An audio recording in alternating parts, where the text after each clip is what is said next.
Molecular genetics में DNA and replication के कुछ एमसीक्यूज ऐसे बनेंगे कि बी डीएनए डबल हेक्सेल का व्यास कितना होता है? तो ऑप्शन नंबर बी 2 नैनोमीटर होता है। यहाँ पे हम देखेंगे कि जो ये आपको डीएनए का स्ट्रैंड दिख रहा है, ठीक है ना, ये बी डीएनए कहलाता है, ठीक है। और जो यहाँ से अपन को ये रो दिख जो रही है, यहाँ से स्टार्टिंग पॉइंट है, यहाँ तक ख़त्म हो रहा है, जिसको एक हेलिक्स टर्न बोलते हैं, ठीक ना। यहाँ से ये जो टर्न हो रहा है, ठीक है, यहाँ पे आप डीएनए को देख सकते हैं कि ये टर्न हो रहा है, ये ऐसे ऐसे जो टर्न हो रहा है ना, ये एक टर्निंग है, ठीक है। अब इस टर्निंग का जो व्यास होता है वो कितना होता है? 3.4 नैनोमीटर होता है, ठीक है ना। और इसमें कितने पेयर होते हैं? 10 पेयर होते हैं, ठीक है। और जो व्यास बोला गया है वो इसका व्यास बोला गया है कि इसका व्यास कितना होता है? तो 2 नैनोमीटर होता है। जैसे हम इसको अगर ऊपर से देखेंगे तो हमको इस प्रकार से कुछ देखने को मिलेगा। कितना है? 2 नैनोमीटर है, ठीक है। बी डीएनए में टर्न कितने बेस पेयर होते हैं, मतलब टर्निंग में कितने बेस पेयर होते हैं? तो ऑप्शन नंबर ए, ठीक है, 10 पेयर होते हैं।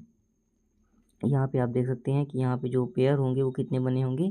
ये 10 पेयर होंगे, जो कि एक टर्निंग पे आ रहा है। कौन सा डीएनए रूप बाएं हाथ का होता है, यानी लेफ्ट हैंडेड का डीएनए का नाम क्या होता है? तो option number C, Z DNA जो होता है इसका हेक्सेल क्या होता है? यहाँ पे आप देख सकते हैं कि जो बी डीएनए होता है वो राइट हैंडेड होता है, ऐसे से राइट हैंड साइड से घुमाव करेगा। और जो जेड हैंडेड होता है वो जेड डीएनए होता है वो लेफ्ट हैंडेड हेक्सेल होता है, ये लेफ्ट साइड से घुमाव करेगा, ठीक है, ऐसे ऐसे घुमाव करेगा।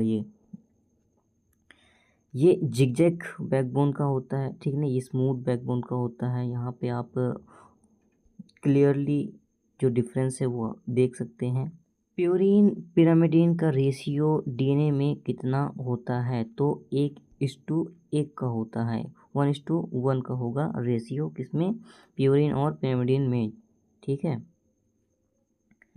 यहाँ पे जो चारगर्फ के नियमानुसार जो प्यूरीन यानी A+G एडेनिन प्लस ग्वानिन जो कि पिरामिडीन में होता है वो थायमिन प्लस साइटोसिन में बदलता है।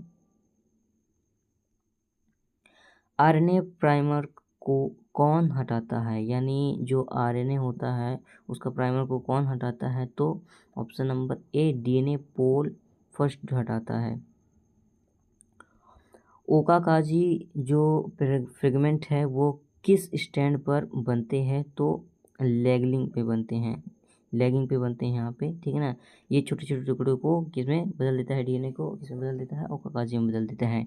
डीएनए लाइसिन कौन सा बैंड बनाता है? तो फास्फोडाइस्टर, ठीक है, ये बॉन्ड बनाता है। ये बॉन्ड बनाकर डीएनए को टुकड़ों को क्या करता है? जोड़ता है।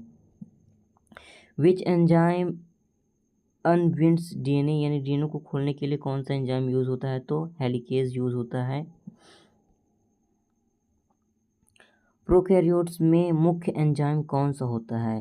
प्रोकैरियोट्स में जो एंजाइम होता है डीएनए में वो पोल थर्ड होता है, ठीक है, जो डीएनए सिंथेसाइज करता है।